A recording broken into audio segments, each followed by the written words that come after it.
que ni l'actuel chef de l'État, général Mamadi Doumbouya, ni aucun autre président d'institution républicaine, comme vous, monsieur le président du CNT, ne peut se présenter aux élections devant mettre fin à cette période de transition. Je vous remercie. Le principe classique qui caractérise la loi, c'est d'abord son caractère impersonnel et général. Dès que la loi personnifie, dès que la loi personnalise, ça cesse d'être une loi. Deuxième élément important, on a fait le benchmarking, on a regardé dans les constitutions des pays qui sont sortis de transition.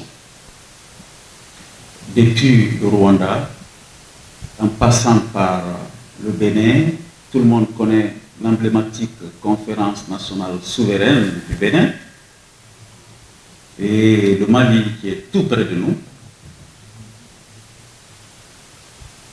Ça n'existe pas, ce genre d'écriture constitutionnelle. Il y a un monsieur, un esprit très vicieux. Quand la question a été soulevée par certains, il a dit d'accord, comme nous ne voulons plus de coup d'État, on ne veut plus aussi ce qui est à la base des coups d'État.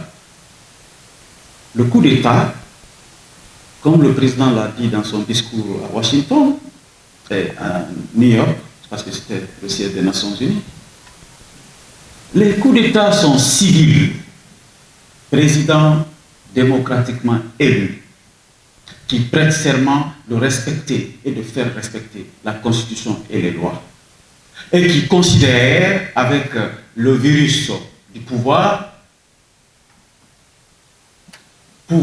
virose, qui atteint le cerveau et se dissémine dans tout le corps, qui pense qu'il est supérieur à la Constitution.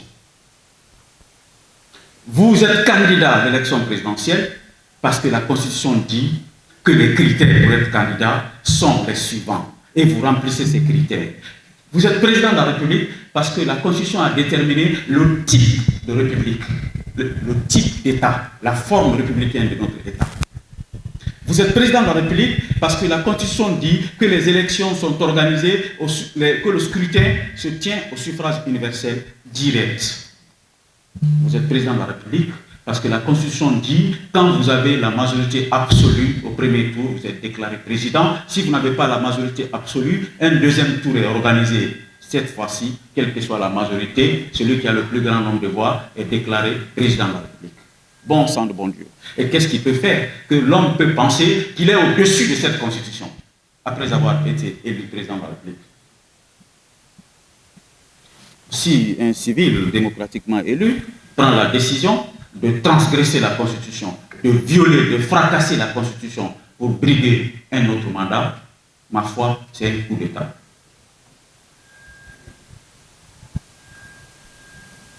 Toutes les formes de coup d'État ont été encadrées dans la nouvelle Constitution. Toutes les formes de coup d'État.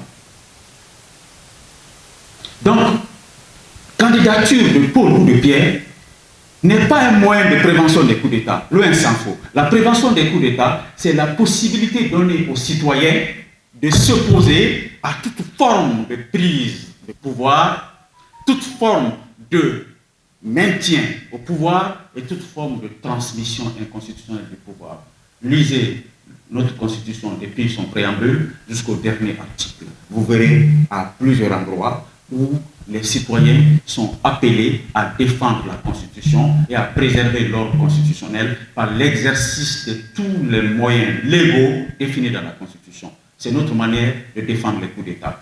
Autre manière de défendre les coups d'État, c'est faire des citoyens de notre pays les gardiens de la Constitution. Je me rappelle, M. Kiam, un juriste très calé de la Guinée, qui interprète la disposition relative au référendum législatif comme une habilitation juridique expresse du président de changer de constitution. Ma foi, je ne suis pas juriste, je n'ai pas fait un seul jour en faculté de droit. Le référendum législatif, c'est la même valeur qu'une loi ordinaire soumise à l'Assemblée pour être votée à la majorité simple. Mais si la loi est sensible, le président dit « je ne soumets pas à l'Assemblée parce que je n'ai pas la certitude d'avoir la majorité, je consulte directement le peuple par référendum pour approuver la loi ». C'est ça qu'on appelle le référendum législatif. Mais le président, s'il est sûr que la loi peut passer au Parlement, il saisit directement le Parlement pour voter la loi à la majorité simple. C'est comme le mariage. C'est comme avoir une seule langue nationale. Ce sont des lois importantes. Un jour, le débat peut se poser. Pourquoi la Guinée n'a pas une seule langue nationale? En ce moment, l'Assemblée peut habiliter le président pour saisir le peuple par référendum pour qu'il se prononce oui ou non une seule langue nationale. Ça, c'est le référendum législatif. Ça n'a aucun lien avec le référendum constitutionnel. C'est des ambiguïtés dans l'interprétation de la Constitution. C'est pourquoi nous avons levé toutes les ambiguïtés entre le référendum législatif et la révision constitutionnelle.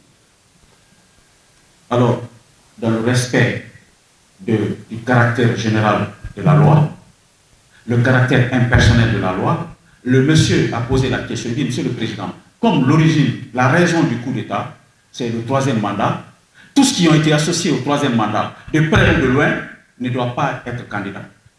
On va aussi rajouter ça dans la Constitution. J'ai dit à la personne, bon sang de bon Dieu, la Constitution, ce n'est pas faire une liste, ce n'est pas une sorte de lexique d'exclusion. Ce n'est pas ça la Constitution.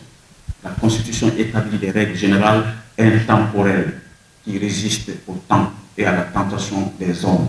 La Constitution ne personnalise pas, elle n'individualise pas. Sinon, elle devient une Constitution taillée sur mesure. Nulle constitution dans le monde d'un pays en transition n'a énuméré une liste de personnes qui peuvent ou qui ne peuvent pas être candidats. Ce n'est pas à la Constitution de le faire, ce n'est pas son travail. C'est pourquoi, mesdames et messieurs de la presse, nous avons élaboré une constitution sur la base de l'histoire de la Guinée et sur la base des bonnes pratiques constitutionnelles et sur la base des exigences de la doctrine constitutionnelle.